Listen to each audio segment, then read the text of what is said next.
बिस्मिल्लाहिर्रहमानिर्रहीम, अस्सलाम वालेकुम। आज हम बात कर रहे हैं 12th क्लास की केमिस्ट्री की। अब पहले लेक्चर में हमने पूरी बुक का ओवरव्यू लिया है कि उसके अंदर कितने चैप्टर्स हैं, कहाँ कहाँ से मैक्सिमम लॉन्ग क्वेश्चन बनते हैं और आप 85 नंबर को कैसे सिक्योर कर सकते हैं। तो अभी हम उसी के अंदर हमने जो डिसाइड किया कि जो मेन पार्ट है हमारी सेकेंडरी की बुक का, उसमें से एक चैप्टर को हमने स्टार्ट करना है, दैट इज़ चैप्टर नंबर 7। ये लेक्चर नंबर 1 है हमारा सेकेंड ईयर का, चैप्टर नंबर 7 से ऑर्गेनिक केमिस्ट्री का, और इसका टाइटल है हमारे पास चैप्टर का फंडामेंटल्स ऑफ ऑर्गेनिक केमिस्ट्री। जैसे हमें मालूम है कि फंडामेंटल कहते हैं बुनियादी को, कि बुनियाद क्या है। जैसे हम कहते हैं कि fundamental particles of an atom, एक एटम के फंडामेंटल पार्टिकल जैसे इलेक्ट्रॉन, प्रोटॉन और न्यूट्रॉन है, इसका मतलब कि वही पार्टिकल मिलकर एटम को बनाते हैं। ऐसे ही हम इस चैप्टर के अंदर सीखेंगे कि ऑर्गेनिक केमिस्ट्री को बनाने वाली फंडामेंटल्स, बेस, बुनियाद क्या है। उसके बाद इस बुनियाद को समझने के लिए सबसे पहले हमें ऑर्गेनिक केमिस्ट्री की डेफिनेशन से टकराना पड़ेगा। तो ऑर्गेनिक केमिस्ट्री की डेफिनेशन से टकराने के लिए हमें ऑर्गेनिक कंपाउंड को स्टडी करना है। तो ऑर्गेनिक कंपाउंड को ऐसे नहीं है कि आज वाला हम स्टडी कर लें, हम अपने आबाओ अजदाद को देखेंगे कि उन्होंने कैसे पढ़ा था। तो उसके लिहाज से हमारे पास बुक में मेंशन है पहले इंट्रोडक्शन के पेज में कि millions of years ago, 300 to 400 millions of years ago, हमारे पास ऑर्गेनिक कंपाउंड्स और इनऑर्गेनिक कंपाउंड की एक सिंपल सी डेफिनेशन थी कि those compounds which are obtained, ऐसे कह लीजिए कि ओरिजिन के बेस पे हमारे पास पहली डेफिनेशन मौजूद हुआ करती थी कि which are obtained from living things. जो कंपाउंड लिविंग थिंग्स से ऑब्टेन होते थे उन्हें कहा जाता था ऑर्गेनिक कंपाउंड्स। अब लिविंग थिंग्स हमारे पास कौन कौन सी होती हैं? ऑब्वियसली जो चीज़ें ग्रो कर सकती हैं, जो सांस लेती हों, खाना खाती हों और ग्रो करें, जिनके अंदर ग्रोथ का फैक्टर पाया जाए, उन्हें हम लिविंग थिंग्स कहते हैं। तो मेनली साइंस के अकॉर्डिंग दो चीज़ें लिविंग ली जाती हैं। एक है जी हमारे पास प्लांट्स भी ग्रो करते हैं, और दूसरा है जी एनिमल्स भी ग्रो करते हैं, तो इसलिए ये भी इस कैटेगरी में आ गए। तो इन दोनों से जो कंपाउंड हासिल होते थे उन्हें ऑर्गेनिक कंपाउंड का नाम दिया जाता था। ओरिजिन की बेस पे हमने डेफिनेशन कर ली। अगर प्लांट्स भी लिविंग हैं, एनिमल्स भी लिविंग हैं, तो हम कहाँ गए? हम इस कैटेगरी में आते हैं, एनिमल्स वाले में। नहीं, हम वो वाले एनिमल्स नहीं हैं, हम सोशल एनिमल हैं, थोड़े से अच्छे वाले एनिमल हैं। साइंस हमें सोशल एनिमल्स कहती है, वैसे हम अशरफुल मखलूकात हैं, एज वी नो दैट। उसके बाद ऑर्गेनिक कंपाउंड की हमने डेफिनेशन कर ली ओरिजिन की बेस पे कि जो कंपाउंड लिविंग थिंग से ऑब्टेन होंगे उन्हें हम कहेंगे organic compounds.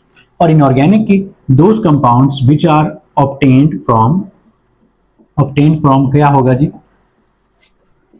Obtained from minerals, या मिनरल्स की बजाय, मिनरल तो एग्जांपल में लिखेंगे, आप पहले इसके अकॉर्डिंग लिखें, those compounds which are obtained from non living things. Yes, you are right. Non living things से जो भी ऑब्टेन होंगे उनको हम इनऑर्गेनिक कंपाउंड्स का नेम देंगे। अब नॉन लिविंग थिंग्स में आपने मेंशन कर देना है कि हमारे पास मिनरल्स आ सकते हैं, रॉक्स वगैरह, मतलब इनसे जो भी कंपाउंड हासिल होंगे वो हमारे पास इस कैटेगरी में लाई करेंगे इनऑर्गेनिक कंपाउंड्स में। अब ऑर्गेनिक इनऑर्गेनिक कंपाउंड को हमने ओल्ड डेफिनेशन के मुताबिक डिफाइन कर लिया। अब चलते हैं कि इनकी मॉडर्न डेफिनेशन क्या है। मॉडर्न डेफिनेशन हमारे पास है जी, दोज कंपाउंड्स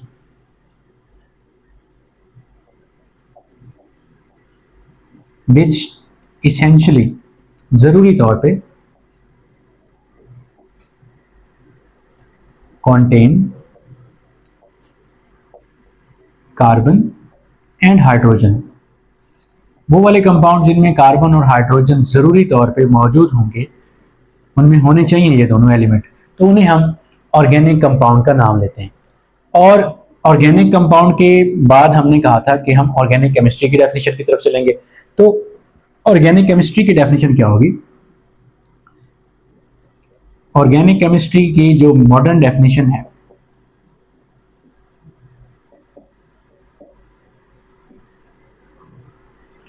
वो हमें आईयूपैक ने दी है। IUPAC, international union of pure applied chemistry. ये एक कह लीजिए बड़े आबाओ अजदाद का इकट्ठ हुआ था। उन्होंने कहा कि जो ये कह देंगे वो सब केमिस्ट्री वालों को मानना पड़ेगा। तो ये वही तंजीम है। तो आईयूपैक के मुताबिक the study of hydrocarbons, hydrocarbon mean organic compound जिनमें कार्बन हाइड्रोजन होगा उनको हम हाइड्रोकार्बन कहेंगे। Hydrocarbons plus their derivatives, hydrocarbons और उनके डेरिवेटिव्स का जो मुताला होगा, जो उनकी स्टडी होगी, that will be referred as organic chemistry according to modern definition which is given by IUPAC. अब हाइड्रोकार्बन की तो हमें समझ आती है कि हाइड्रोकार्बन सपोज हमारे पास जिनमें कार्बन हाइड्रोजन होगा, जैसे CH4 मीथेन एक हाइड्रोकार्बन है, इसके अंदर कार्बन भी है हाइड्रोजन भी है। डेरिवेटिव का क्या मतलब है? डेरिवेटिव का मतलब है, आपने क्लास 10th में एक लॉन्ग क्वेश्चन पढ़ा था हेलोजिनेशन ऑफ एल्केन, उसमें हमने CH4 के अंदर हाइड्रोजन की सब्स्टिट्यूशन करवाई क्लोरीन के साथ, हेलोजन के साथ। वन बाय वन हम सारे हाइड्रोजन को निकालते गए और एक सीरीज ऑफ स्टेप्स, सीरीज में एक रिएक्शन हुआ जिसमें सारे हाइड्रोजन सब्स्टिट्यूट हो गए क्लोरीन के साथ और एंड प्रोडक्ट हमारे पास ऑब्टेन हुआ कार्बन टेट्राक्लोराइड। ये ऑलमोस्ट 4 स्टेप में रिएक्शन हुआ था। तो अब इसमें तो वाज़ेह तौर पे नजर आ रहा है कि कार्बन हाइड्रोजन है, तो इट मीन ये ऑर्गेनिक है। इसमें सिर्फ कार्बन नजर आ रही है, हाइड्रोजन नहीं है, लेकिन चूंकि ये CCl4 इसी के अंदर से ड्राइव हुई है, तो that will be called as derivative of this hydrocarbon. तो चाहे इसकी स्टडी हो जो प्योर हाइड्रोकार्बन है, या चाहे इसकी स्टडी हो जो डेरिवेटिव ऑफ हाइड्रोकार्बन है, दोनों की स्टडी को हम ऑर्गेनिक केमिस्ट्री का नाम देते हैं।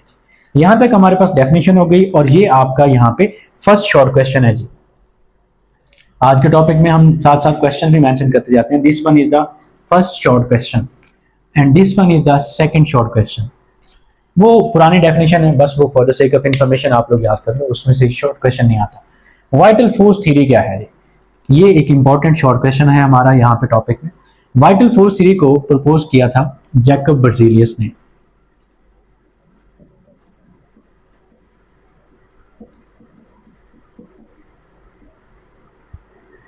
जैकब बर्जीलियस ने ऑलमोस्ट, मुझे एग्जैक्टली याद नहीं, लेकिन 1700 ऑलमोस्ट 87 में इसने ये थ्योरी पेश की।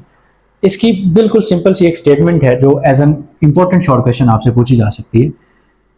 The statement is organic compounds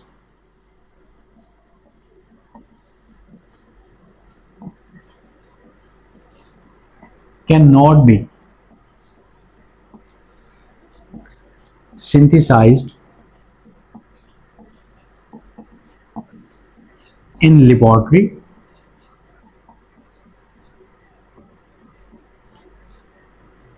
because they contain a vital force।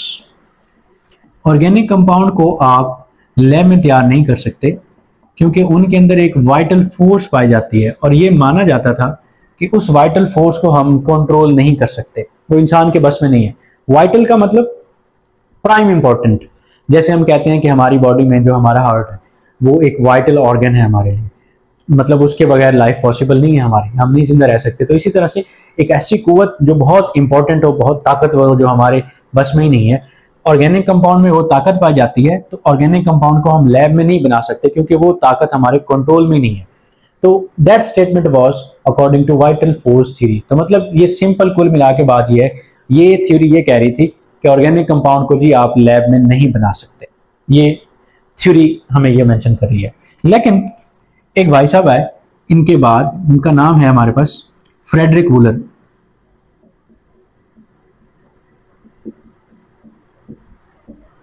Frederick Wular ने 1828 में कहा जी मैं चैलेंज करता हूं आपको कि मैं ये रिजेक्ट करता हूं। फ्रेडरिक वूलर का नाम जो है मोस्टली यूरिया के साथ अटैच किया जाता है और ये वजह बनेगा इस ऊपर वाली थ्योरी की रिजेक्शन की। सवाल आपसे जो एग्जाम में आएगा वो ऐसे होगा कि what is vital force theory, vital force theory क्या है, पहले तो आप ये बताएं, and how it was rejected, उसको रिजेक्ट कैसे किया गया, फिर आपने ये वाला पार्ट भी साथ बताना। That is the statement of vital force theory और यहाँ पे उसका आंसर, सॉरी उसकी रिजेक्शन। ये थ्योरी कह रही थी कि ऑर्गेनिक कंपाउंड को आप लैब में नहीं बना सकते। अगर कोई पर्सन लैब में ऑर्गेनिक कंपाउंड को बना दे तो ये थ्योरी रिजेक्ट हो जाएगी।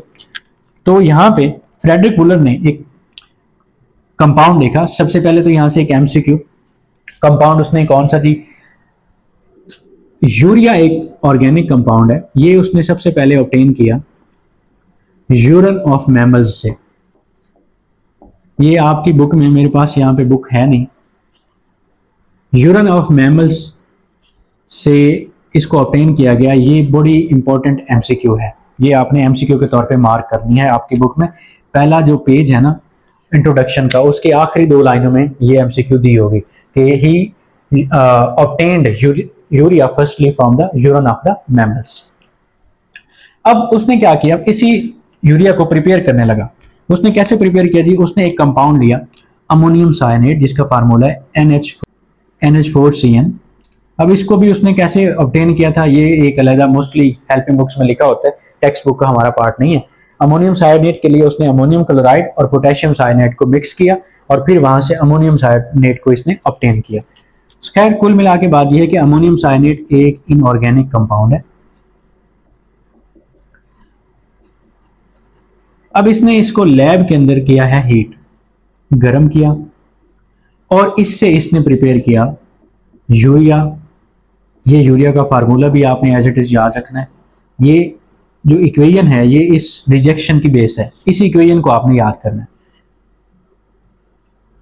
अच्छा जी, दिस वन इज यूरिया जो कि एक ऑर्गेनिक कंपाउंड है। अब ऊपर वाली थ्योरी की स्टेटमेंट थी कि ऑर्गेनिक कंपाउंड को आप लैब में नहीं बना सकते, फ्रेडरिक वुलर ने प्रिपेयर कर दिया, इस तरह से ये थ्योरी कंप्लीटली रिजेक्ट हो गई। तो ये हमारा दूसरा शॉर्ट क्वेश्चन यहाँ पे कवर हो गया।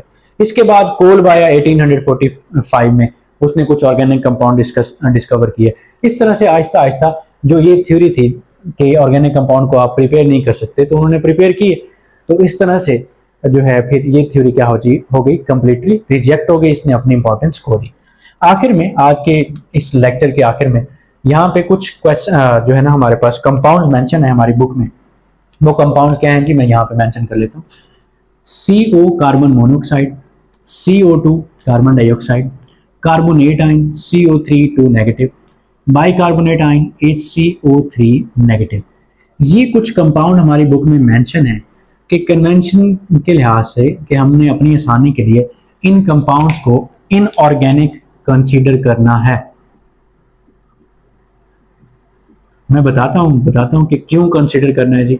ये दरअसल हैं ही इनऑर्गेनिक, लेकिन मॉडर्न डेफिनेशन से ना थोड़े से ये इनका इख्तलाफ चल रहा है यहाँ पे। देखें, अगर इनको तो समझ आती है जी, चलो सिर्फ कार्बन है, हाइड्रोजन है ही नहीं, बात पूरी नहीं हो रही, लेकिन इसमें तो सारी बातें पूरी होंगी कि हाइड्रोजन भी है, कार्बन भी है।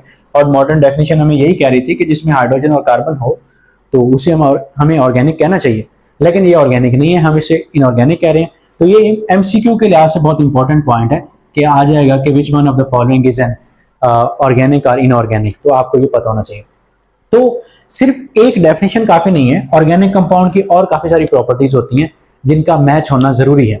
सपोज ओरिजिन की बात करते हैं, तो अगर हम ऑर्गेनिक कंपाउंड को देखें तो वो लिविंग थिंग से ऑब्टेन होते हैं। क्या इनमें से कोई भी लिविंग थिंग से ऑब्टेन होता है? बिल्कुल भी नहीं। ये मोस्टली हमारी एटमॉस्फेयर में पाई जाने वाली गैसेस हैं, ठीक है, या मिनरल्स वगैरह से ऑब्टेन होती है। तो इसी वजह से ये लिविंग थिंग से तो ऑब्टेन ना हो, तो एक तो इनकी ओरिजिन नॉन लिविंग है, इसलिए ये इनऑर्गेनिक है। दूसरी बात कि ऑर्गेनिक कंपाउंड होने के लिए कार्बन और हाइड्रोजन का एक डायरेक्ट बॉन्ड होना चाहिए। इन सब कंपाउंड में इनमें तो हाइड्रोजन है ही नहीं, इस कंपाउंड के अंदर भी कार्बन और हाइड्रोजन का डायरेक्ट बॉन्ड नहीं है।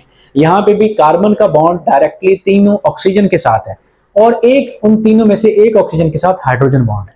तो इसका मतलब कार्बन जब हाइड्रोजन से डायरेक्टली अटैच ही नहीं है, जो कि शर्त है, कंडीशन है, वो पूरी नहीं हो रही, तो इसका मतलब ये चारों कंपाउंड हमारे पास ऑर्गेनिक नहीं बल्कि इनऑर्गेनिक है। तो आज का लेक्चर हमारा यहीं पे एंड होता है। हमने क्या कवर किया? हमने आज 2 शॉर्ट क्वेश्चन पढ़े हैं PO एग्जाम के लिहाज से, बाकी हमारा इंट्रोडक्शन का टॉपिक कंप्लीट हो गया। दूसरा टॉपिक कल हमने स्टडी करना है। लेक्चर नंबर 1 हमारा यहाँ कंप्लीट होता है। उसमें देखते हैं कि हमारे पास एग्जाम के लिए क्या इंपॉर्टेंट है। एग्जाम के लिए सबसे पहले आपने, ये तो बस for the sake of information, सबसे पहले आपने कवर करना है organic chemistry, modern organic chemistry की मॉडर्न डेफिनेशन को आपने कवर करना है। ये डेफिनेशन होगी हमारे पास। उसके बाद हमने यहाँ पे वाइटल फोर्स थ्योरी का शॉर्ट क्वेश्चन कवर किया, उसके रिजेक्शन को देखा। ये भी MCQ में आ सकता है, किसने रिजेक्ट किया था और कौन सा ऑर्गेनिक कंपाउंड प्रिपेयर करके रिजेक्ट किया था। दूसरी हमने MCQ यहाँ पे पढ़ी कि सबसे पहले फ्रेडरिक वुलर ने जो यूरिया है उसको कहाँ से ऑब्टेन किया, यूरिन ऑफ मैमल से। फिर तीसरी MCQ जो शॉर्ट क्वेश्चन भी बन सकता है कि हमारे पास, ये ऑलमोस्ट 2 से 3 MCQ बन रही है आज के टॉपिक में, कि हमारे पास इन कंपाउंड में से कौन ऑर्गेनिक है, कौन इनऑर्गेनिक है। ये मैंने आपको बाकायदा रीजन के साथ बता दिया। तो यहाँ तक हमारा टॉपिक नंबर 1 कंप्लीट होता है चैप्टर नंबर 7 का। कल इंशाल्लाह हम टॉपिक नंबर 2 कवर करेंगे। टिल देन अल्लाह हाफिज़, थैंक यू सो मच।